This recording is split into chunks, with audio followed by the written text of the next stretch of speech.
শেখ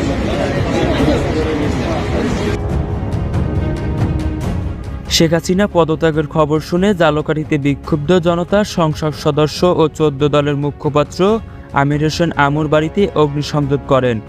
সোমবার ৫ই আগস্ট বেলা ৩:৩০টায় শহরের প্রাণকেন্দ্র রেনালসে রোডে এ ঘটনা ঘটে। ফায়ার সার্ভিসের সদস্যরা আগুন নিয়ন্ত্রণে আনার সময় আমর ঝালকাঠির বাসভবন থেকে বিদেশি মুদ্রাসহ প্রায় ৫ কোটি টাকা উদ্ধার করেছে সেনাবাহিনী ও পুলিশ।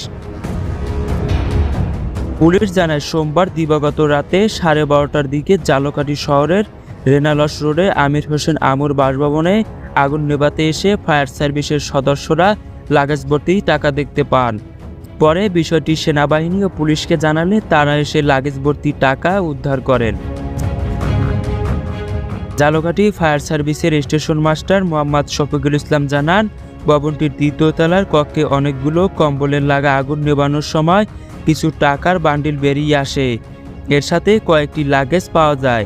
এরপরে বিষয়টি জেলা প্রশাসনকে জানায়। তারপর সেনাবাহিনী ও পুলিশ এসে টাকাগুলো উদ্ধার করে।